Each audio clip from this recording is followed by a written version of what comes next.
Restoration of democracy. Restoration of democracy के अंदर हम दोबारा पढ़ते हैं जो पिनोशे की मिलिट्री की डिक्टेटरशिप थी वो कहीं ना कहीं उसका एक अंत हो जाता है। कब अंत होता है? जो वो डिसाइड करते हैं 1988 के अंदर, 1988 के अंदर, कि हम रेफरेंडम होल्ड करेंगे। अब ये रेफरेंडम क्या चीज़ होती है? रेफरेंडम ये वो चीज़ होती है, एक तरीके से आप ये समझिए कि पब्लिक की वो राय मांग रहे थे, डायरेक्ट वोटिंग करवा रहे थे कि क्या वो आगे अपना रूल कंटिन्यू करे या ना करे। उसे लगता था कि लोग तो क्या कहेंगे, यस ही कहेंगे, लेकिन ऐसा हुआ नहीं बिल्कुल भी, इसके विपरीत, क्योंकि लोग अभी तक वो अपने डेमोक्रेटिक ट्रेडिशंस नहीं भूले थे। वो चाहते थे दोबारा के देश में क्या आए, डेमोक्रेटिक रूल आए, उनके अधिकार मिले, उनके बच्चों को अधिकार मिले, उन्हें वोट देने का अधिकार मिले, उन्हें सरकार चुनने का अधिकार मिले, अपना लीडर चुनने का अधिकार मिले, और उनके साथ ऐसी ब्रूटैलिटी ना हो। इसलिए उनकी सरकार और ये पिनोशे अपना पहला पॉलिटिकल चुनाव हार जाते हैं। इसके बाद क्योंकि पहले पिनोशे के राज में कोई भी पॉलिटिकल पार्टीज़ फंक्शन नहीं करती थी, इसके बाद अलग अलग पॉलिटिकल पार्टीज़ आई और अलग अलग पॉलिटिकल पार्टीज़ ने पार्टिसिपेट करना स्टार्ट करा इलेक्शंस के अंदर। चिली के अंदर 4 इलेक्शंस हुए और उसके अंदर अलग अलग पॉलिटिकल पार्टीज़ ने पार्टिसिपेट करना स्टार्ट कर दिया, और धीरे धीरे आर्मी का रोल जो था वो देश की गवर्नमेंट में, सरकार में धीरे धीरे ख़त्म होता चला गया। इसके बाद जो सरकार बनकर आती है चुनाव के बाद, उन्होंने इंक्वायरी गठित करी, इंक्वायरी बनाई कि भाई इंक्वायरी करो कि क्या क्या गलत हुआ। तो उसके इंक्वायरी के बाद पता चलता है कि जो पिनोशे का डिक्टेटरशिप थी, रूल था, उसके अंदर सिर्फ ब्रूटल ही नहीं थी वो सरकार, वो करप्ट भी थी, भ्रष्ट भी थी बहुत ज़्यादा। हम सब जानते, हमने देखा था भी एक एयरफोर्स के ऑफिसर जिन्होंने मना कर दिया था इसका इस षड्यंत्र में शामिल होने की वजह से, उनका नाम था जनरल बैचलेट। उनकी जो बेटी थी उनको कारागार में डाल दिया गया था, जेल में डाल दिया गया था, टॉर्चर करा जा रहा था उनकी माँ के साथ। अब वो जो लड़की थी वो क्या हो गई, चुनकर आती है राष्ट्रपति चिली की 2006, और ये बहुत बड़ी बात है। एक मेडिकल डॉक्टर हैं वो, और मॉडरेट सोशलिस्ट भी हैं, और वो पहली वुमेन बन गई जो कि डिफेंस मिनिस्टर थी लेटिन अमेरिका की। और प्रेसिडेंशियल इलेक्शन में उन्होंने उस देश के सबसे बड़े, सबसे अमीर आदमी को हराया था। और ये उनके आखिरी वर्ड्स थे, मतलब आखिरी तो नहीं कहूँगा, ये वर्ड्स थे उनके, because I was a victim of hated, I have dedicated my life to reverse that hated and turn it into understanding, tolerance and why not say it into love.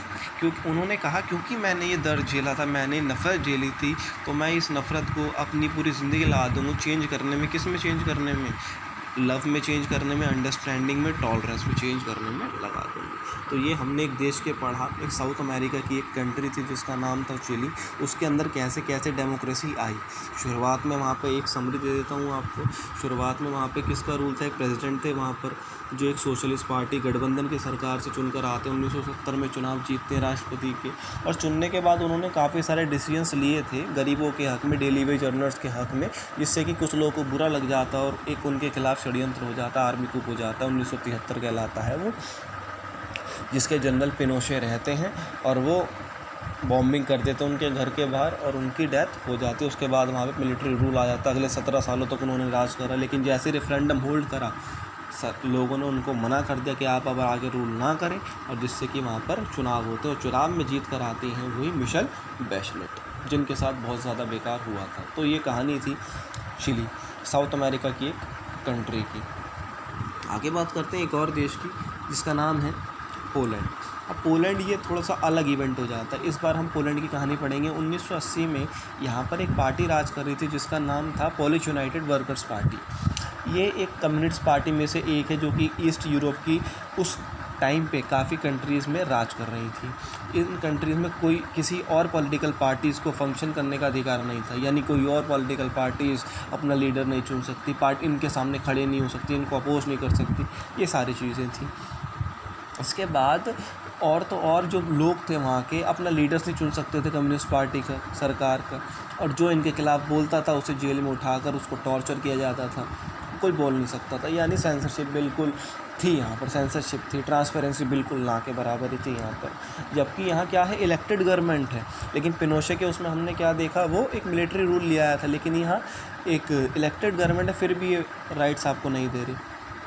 तो गवर्नमेंट जो थी Poland में, support किया जा रहा था इनको भी USSR द्वारा, यानी सोवियत यूनियन जो था पहले, काफ़ी देशों का संगठन जिससे अलग हुआ, तो रूस भी इससे अलग हुआ था, तो हम जानते हैं।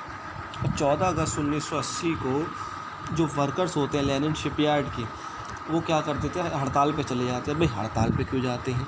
जो शिपयार्ड था वो गवर्नमेंट के पास था, यानी जितनी भी फैक्ट्री थी वहाँ पर, बड़ी बड़ी प्रॉपर्टीज थी पोलैंड में, वो कौन किसके पास था? वो गवर्नमेंट के पास है, सारी गवर्नमेंट की कही जाती थी। तो स्ट्राइक करने का कोई डिमांड थी उनकी कि भाई एक क्रेन ऑपरेटर को दोबारा से रखो आप। एक वुमेन थी क्रेन ऑपरेटर, एक वुमेन वर्कर थी जिसे बिन फालतू उन्होंने क्या कर दिया था, नौकरी से निकाल दिया था। और उस टाइम पे वहाँ पे इंडिपेंडेंट ट्रेड यूनियंस नहीं हुआ करते थे, ये अलाउड नहीं थे वहाँ पर। तो स्ट्राइक लंबी चलती गई और एक फॉर्मर इलेक्ट्रिशियन जिसे पहले निकाल दिया गया था, जिसका नाम था लेक वेलेशा, वो भी स्ट्राइक को अब ज्वाइन कर लेता। ये पुराना दिल जला है। ही वाज जस्ट, क्योंकि इसे पहले निकाला हुआ था, he was dismissed from the service in 1976 for demanding higher pay. उसे भी 1976 में निकाल दिया था। भाई क्यों निकाल दिया था? क्योंकि वो ज़्यादा पैसे मांग रहा था, वेतन मांग रहा था, अपनी सैलरी मांग रहा था। तो वेलेसा एक बहुत बड़ा लीडर के रूप में मर्ज हुआ। स्ट्राइक चलती गई और पूरी सिटी में ये स्ट्राइक फैल गई। अब इसकी डिमांड बढ़ती गई, क्योंकि जैसे जैसे ये पॉपुलर, बहुत ज़्यादा स्ट्रगल पॉपुलर होने लगा। अब ये क्या मांग कर रहे थे कि भाई हमें इंडिपेंडेंट ट्रेड यूनियन बना कर दो। और इनकी डिमांड थी कि जितने भी पॉलिटिकल प्रिजनर्स हैं आपने बना रखे हैं, जिन नेताओं को आपने बंद कर रखा है जेलों के अंदर, उनको भी जेल से बाहर निकालो। और ये सेंसरशिप बंद करो प्रेस से, यानी राइट टू फ्रीडम रखो, किसी को बोलने का अधिकार, तो थोड़ी ट्रांसपेरेंसी दो सरकार में। तो ये मूवमेंट बहुत ज़्यादा पॉपुलर हुआ और इतना पॉपुलर हुआ कि सरकार को इसमें हस्तक्षेप करना पड़ा, सरकार को इसमें उतरना पड़ा, क्योंकि अगर इस समय भी सरकार इसमें ना उतरती तो ये बहुत ज़्यादा खिलाफ जा सकता था इनके। तो वर्कर्स जो थे वेलेसा के अंडर जो काम कर रहे थे, तो उन्होंने 21 इनकी शर्तें रखी, 21 पॉइंट का एग्रीमेंट रखा सरकार के साथ कि वो इसके बाद अगर ये सरकार इनकी बातों को मानती है, इन 21 पॉइंट को मानती है, तो अपनी हड़ताल फिर ख़त्म करेंगे। तो गवर्नमेंट ये मान जाती है कि रिकॉग्नाइज़ कर देती है कि भाई कोई भी इंडिपेंडेंट ट्रेड यूनियन इस देश में बन सकता है, और ये ऐसा पहली बार हुआ था। तो डांस एग्रीमेंट के बाद, साइन होने के बाद, एक नया ट्रेड यूनियन बना जिसका नाम था सॉलिडेरिटी, ये बना। और ये पहली बार था कि कोई इंडिपेंडेंट ट्रेड यूनियन बना हो किसी भी कम्युनिस्ट देश के अंदर, किसी भी कम्युनिस्ट स्टेट के अंदर। 1 साल के अंदर ये पोलैंड के अंदर बहुत ज़्यादा फैल गया और इसके मेंबर्स, यानी इसके सब्सक्राइबर्स 1 करोड़ से ज़्यादा मेंबर्स होने लग गए। और 1 साल के अंदर सॉलिडेरिटी बहुत ज़्यादा अपनी कंट्री यानी पोलैंड के अंदर बहुत ज़्यादा फैल जाता है और इसके सब्सक्राइबर 1 करोड़ ज़्यादा मेंबर इससे जुड़ जाते हैं।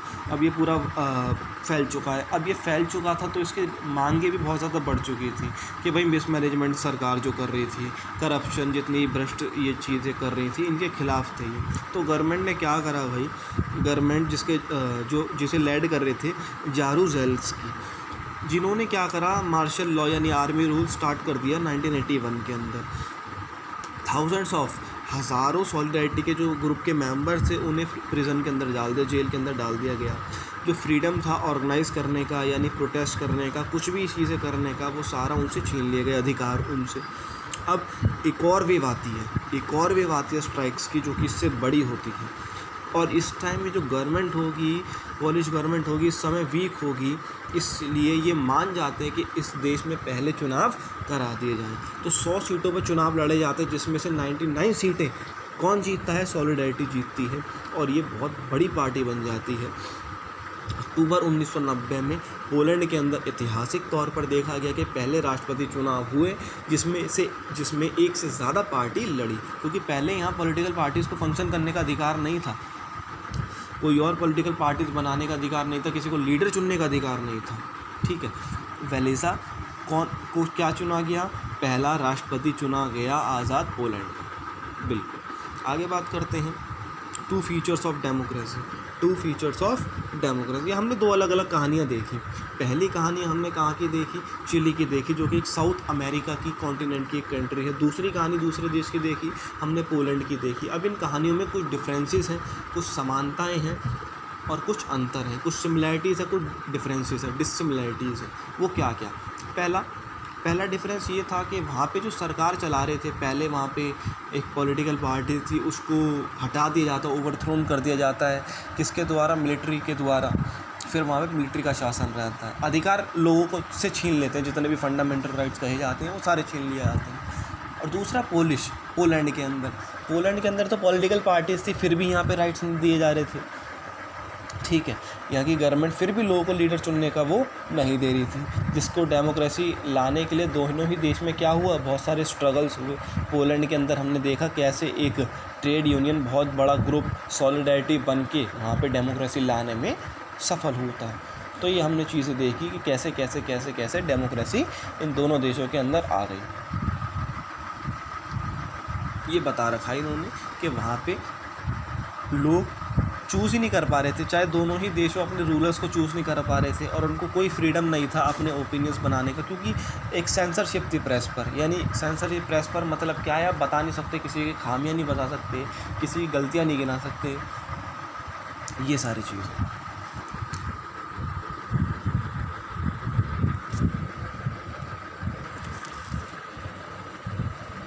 तो इन स्टोरीज़ को देखते हुए ये बात निकल कर आती है कि डेमोक्रेसी एक ऐसी फॉर्म ऑफ गवर्नमेंट है that allow people to choose their rulers. एक ऐसी फॉर्म ऑफ गवर्नमेंट होनी चाहिए कि जो लोगों को अलाउ करे कि वो अपने रूलर्स चुन सकें। ओनली लीडर्स जो चुने हुए हैं वो ही रूल करनी चाहिए कंट्री पे, और पीपल को लोगों को ये अधिकार होना चाहिए कि वो अपने व्यूज़ को एक्सप्रेस कर पाएँ, कैसा वो सोचते हैं सरकार के प्रति, समाज के प्रति। और freedom to organise and freedom to protest होना चाहिए। अगर कोई सरकार का फैसला लोगों को नहीं पसंद आता तो लोगों को अधिकार होना चाहिए उसकी खिलाफत करने की।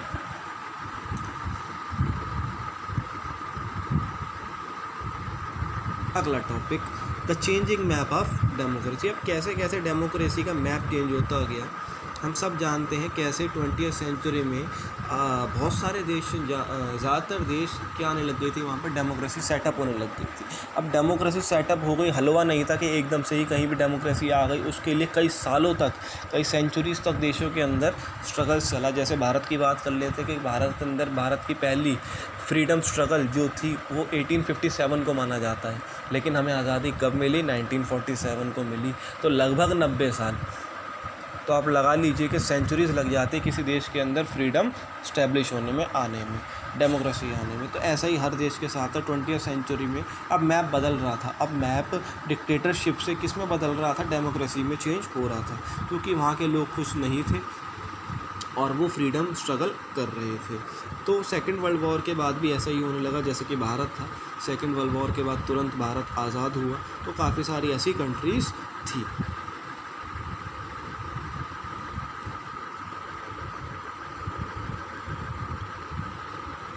इसके बाद हम अगर इन सब पॉइंट्स को समराइज़ करें तो ये निकल कर आता है कि जो डेमोक्रेसी थी वो एक्सपेंड हो रही थी 20वीं सेंचुरी में। जी हाँ, बिल्कुल सही बात है, हमने ये मैप से देखा।